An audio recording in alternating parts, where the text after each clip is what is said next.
at si Congressman Edgar Egay Arice. Oo, Kong, andyan na po kayo, Kong. Usapang budget pa din. Good morning. Good morning, Daryl. Mas malinaw na, Kong. Balikan natin yung ating kwentuhan kanina tungkol sa 2026 budget. Kasi we're nabitin seeing tayo na, dun sa may unprogrammed Yes. appropriations pa din dun sa naipasang GA, ano? Yes, 243 billion yung unprogrammed funds. Relative mas mababa kaysa dun sa mga nakaraan. Pero malaki Still, pa rin. yes. Malaki pa. Exactly. Oo. It's a big shot. Question ko nga, Erice. Yung unprogrammed funds, pag sinabi po bang unprogrammed appropriations, ito po ba'y mga proyekto na walang patutunguhan? Tama po ba yung interpretation ko? Hindi naman. Ang ibig sabihin ng unprogrammed funds, una, yung sources of revenue hindi maliwanag. Kumbaga sa uncertain, Yes. vague, at futuristic pa, hindi pa alam.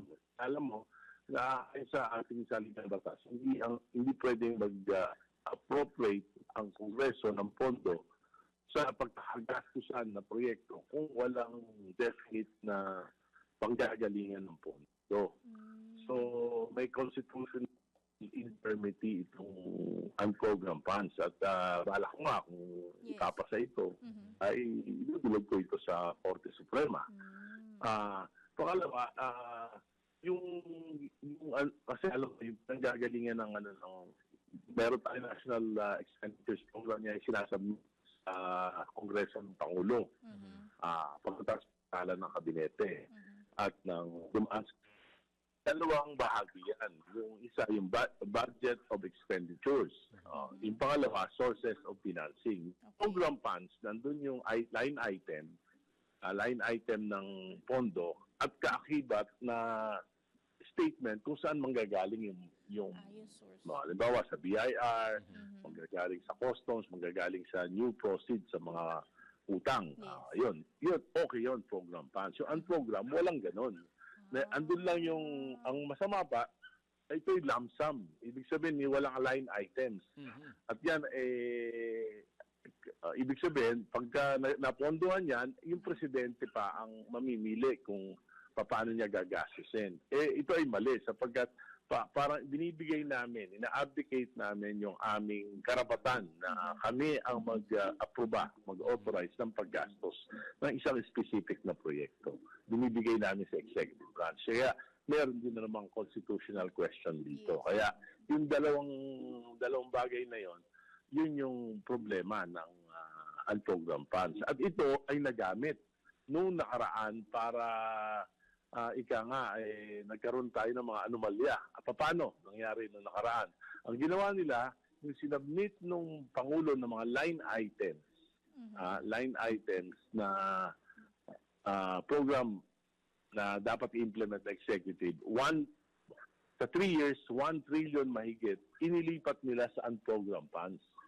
Ibig sabihin, walang pagkukunan na pondo pa. Yes. At ang siningit nila, kapalit nun, yung mga pet projects ng legislators na hindi dumaan sa tamang proseso ng pag-aaral ng ehekutibo. Yun. Kaya dumating na yung mga ghost projects, diyan galing yun. Yung dumating na yung mga substandard projects. At ang isang pinakamalaking perwisyo sa Pilipinas na ginawa unprecedented, yung meron tayong mga foreign assisted projects, yung pinautang sa atin ng mga foreigners, na para, halimbawa, yung Metro Subway, halimbawa, yung PNR Elevated Rail. Pero kahit pautang yan, may bahagi na counterpart ang gobyerno na dapat ponduhan ng gobyerno. Mula sa program appropriation, inilipat yan sa unprogram. Ibig sabihin, kaya ang nangyari, yung iba pa, hindi na ponduhan. Yes. Hindi na ponduhan. Nung hindi na ponduhan, ano nangyari? Yung Metro Subway, sa halip na matatapos ng 2028, ngayon, madidelay na sa 2032. Dapat 2028, meron na tayong sasakyang subway. Na-delay ng 4 na taon. Ganon din yung elevated railway. Aabutin niya ng 2032 din. Ano ibig sabihin niyan? Dahil sa delay, meron tayong karagdagang gastusin Yun. Yes. na malaki. Mhm. Commitment fees, yung mga penalties, Yes. yung escalation ng presyo ng Price. materials and labor, Correct. at yung foreign exchange rate na dahil tumaas ang dollar, tataas din yung ano. So ang mangyayari ngayon, ang tansya ng Department of Transportation, ang itataas ng presyo sa dalawang proyekto pa lang na yan ay aabutin sa kulang-kulang 300 bilyong papasangin Oh my gosh. ni Juan de la Cruz dahil dito sa pagka-delay na ito. Dalawa pa lang yan, ha? Dalawa Yes, pa lang na yan proyekto. na proyekto, pero maraming proyekto yung Nakabinbin. dinefund nung nakaraang 3 taon. And I think, Congressman, one factor dito din, dahil na-delay ito, kung ano pa yung magiging posibleng plano ng susunod na administrasyon. Dahil alam ko, dahil nasabi niya 2028 and 2032, tatawid na tayo into a new administration. Tapos baka mamaya, maaaring hindi maging priority or ang impact dito ay magkaroon pa lalo ng delays kasi baka hindi masilip. Dahil yun nga, sabi ko, iba yung magiging possible na focus, nakadepende naman yun kung sino yung susunod na upo. Tama po? Oo nga. Pero ibig sabihin, ito, sa halip na matapos ng 2028, 2032, subway, importante Yes. yan eh. Palagay ko naman, kahit na sino man ang maging Pangulo, magiging priority naman niya subway sa actually. PNR elevated rail. Kaya, ang problema lang, kung yung unprogrammed funds nagagamit sa mali. So, sa tingin ko, unconstitutional to, kaya kukwestiyonin natin kung ipapasa ng Senado. Ng Senado. Hindi pa naman, pipirmahan ng Pangulo. Ngayon, wala pa namang pwede aksyonan dahil hindi pa naman nakakapasa Yes. yung general appropriations. Pwede, kumbaga, ako'y hindi naman ho ganun kaalam sa batas kung Same. ano. Ito ho bang unprogrammed funds, itong 240 billion pesos, may posibilidad bang ito'y mawala or kahit papaano malagyan ng limit or ng ceiling sa mga in the future? Maging controlled, kumbaga. Hindi, yan depende na yan sa Senado dahil dadaan naman sa kanila at sinabi naman ng Senado na hindi na sila papayag na may unprogrammed funds. So, palagay ko, kung tatanggalin to ng Senado at magkakasundo sa BICAM ang Kamara at ang Senado, mawawala na yung unprogrammed funds. Sa tingin ko, meron namang general sentiment na tanggalin na ito dahil makakapasa naman ang isang budget na walang unprogrammed funds. Pero kailangan talagang program funds lang talaga yung mga naroon sa ating GAA. Mas parang maganda yung may transparency, ano. Pero speaking of, nasabi mo kong na kayang ipasaya na walang unprogrammed funds, what does it have to take para maipasa talaga yan ng walang unprogrammed funds, Kong? Kailangan manindigan ng Senado. Sa bagay. Kasi sila din naman ang parang second line na babaril niyan bago pa. Saka sinabi na nila Ayun. Sinabi na ni Senate President Tito Soto, sinabi na ni Chairman ng Senate Finance Committee na si Senator Gatchalian. So, maasa tayo na tatanggalin yon. So, yun, kung tinanggal yon, generally, okay na. Siyempre, iba-ibang advocacy ng mga mambabatas, kaya bawat isa may kanya-kanya nakikitang kakulangan na iba-iba. Diba? Dahil iba-iba advocacy. O agriculture ang advocacy mo, at tingin mo, hindi sapat. Pag ang education, tingin mo, hindi sapat. So, walang perfectong budget as far as I'm concerned. Walang perfectong budget. Pero, mahalaga, sa 2026, yung program funds, 2026 National Expenditures Program, okay na para sa akin. Binibigay na natin sa Pangulo dahil alam mo yung pondo ng pamahalaan, yan ang tawag diyan, yung sinasabit na budget, President's budget. Ibig sabihin, kung ano yung kanyang development plan, dapat doon nakabatay. Noong nakaraang 3 taon, hindi naging President's budget yan naging congressional budget dahil kinatay ng Kongreso at nilagay nila kung ano yung mga gusto nila. Speaking of that, Kong Erice, hindi ba to dapat since it's the President's plans kung anong gagawin dito sa budget na to, hindi ba to pwedeng kumbaga, di ba dapat to nakatoka kay kay budget, kay DBM, Yes. kaya the budget management, would it, hindi ba medyo may at fault medyo nagkaroon ng May lapses, lapses on the part of DBM? Tingin ko, dahil yun nga sinabi ko, dahil sana kung isang taon lang na nangyari ito, pero 2023, 2024, 2025, nangyari ito, ibig sabihin, ang gagaling ng analyst ng DBM, alam na alam nila kung paano pinaiikot ang budget, ba't hindi nila nakita? In 2023, palagay na hindi nila nakita dahil sinabi nga nila. Pero dapat meron na silang meron na silang pangamba na yung gagawin ito uli sa 2024. Pero ginawa uli, hindi pa rin sila kumibo. Ngayon, 2025, kumibo sila pero binawasan lang ng 29 billion. Binito ng Pangulo yung 29 billion lang. Samantalang 473.5 billion yung insertions, diversions at amendments.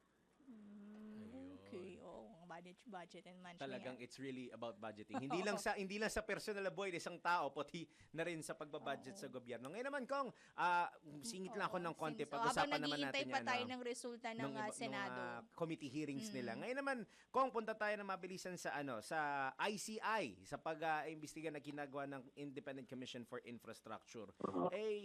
Sa tingin ninyo, is the process is it enough yung ginagawa ba ng ICC na efforts ngayon para malaman ICI. Sorry, ICI. Sorry. ICI, sorry. Nalilito na rin kasi ako. So, ICI pala. Sorry. Lumayo, dito ka lang. So, dito lang ako. Local lang po ako. Sorry. Sa ICI po, you think sapat na yung ginagawa ngayon ng nasabing Independent Commission o meron pa kayo sa tingin na kulang na kailangang ibigay sa kanila para yung mandate na ibinigay mas ma-fulfill pa po nitong ICI, Kong? Hindi yung ICI hindi kulang. Kulang na kulang. At talaga ko kahit yung the best effort, hindi ko naman tinatawaran yung kakayahan ng mga ICI commissioners, pero yung kanilang poder sa ngayon, talagang tingin ko walang mararating, matagal at bandang uli ay mako-question lang ng publiko. Bakit? Una, yun nga? wala silang contempt powers. Ibig sabihin, kung hindi sumunod sa kanila, kailangan magsampa pa sila ng kaso sa korte para i-compel yung mga potential witnesses na ibigay kung ano yung kanilang testimonya o kaya yung mga dokumento. Wala silang coercive powers. Yes. Wala silang contempt powers. Pangalawa, hindi sila truly independent. Bakit? Dahil Independent Commission on Infrastructure, dahil sila appointed ng Pangulo, Executive Branch, pondo ng Pangulo ang ginagamit nila, pangatlo, they can be abolished by the President anytime. So, hindi sila talaga. Paano kung halimbawa yung investigation nila will lead to the Executive Branch? Siyempre, self-preservation, baka hindi nila magampanan yung kanilang tungkulin kung aabot na sa ekotibo yung makikita nilang problema. Pangapat, wala silang financial and forensic audit na kapangyarihan para sa AMLAC, dun sa mga ledgers, sa mga books ng mga contractors. Hindi nila pwedeng galawin basta-basta yon dahil wala silang pang lima, ang problema nila, dadaan pa rin sila sa DOJ. Pwede naman sana kung yung findings nila diretso na sa ombudsman, di ba? Yan yung mga nakita nating maraming problema. Pagkatapos yung mga dokumento sa COA, sa iba't ibang ahensya ng gobyerno, kailangan nila, wala silang full access sa ngayon. Kailangan pa nilang humingi ng mga permiso. Kaya, yan ay napakalaking kakulungan. Kaya, ang sinasabi ko, dapat talaga, tulad sa Hong Kong, tulad sa Singapore, yung kanilang commission na nag-iimbestiga ng corruption, talagang legislated. Talagang batas. Meron silang sariling pondo, may term of office, at may mga kapangyarihan na kakaiba at talaga na pwede talagang makapagbigay ng solusyon sa problema ng korupsyon. Dahil napakabigat ng mga tao na iniimbestigahan. Kaya kailangan may sapat na kapangyarihan. Oh, it's more of Tama going naman, beyond no? the fact-finding side lang. Yung pagpapatawag kay former House Speaker Oh, yeah. Romualdez, parang na-move yata. Mm-mm. Meron daw may sakit. Siyempre, for humanitarian purposes, hindi naman natin mako-question yan. Ayun. Pag-intindihan Kung lang. part 2, pwede pa Opo, tayo oo. Oo. mag-continue pa kasi marami pa akong nakalistang tanong dito. Ako din, nagja-jot down na lang ako sa dami na naintindihan. At next time kung ICI na ang babagitin ko, hindi na ICC. Salamat, Daryl, Opo. May. Opo. Salamat. Ayun, you, sige po. Kong. Salamat po na marami Okay. and God bless po. Good morning po. Ayun, Salamat. napakinggan at nakausap po natin si Senior Deputy Minority Leader at Caloocan City 2nd District Representative Edgar Egay Erice.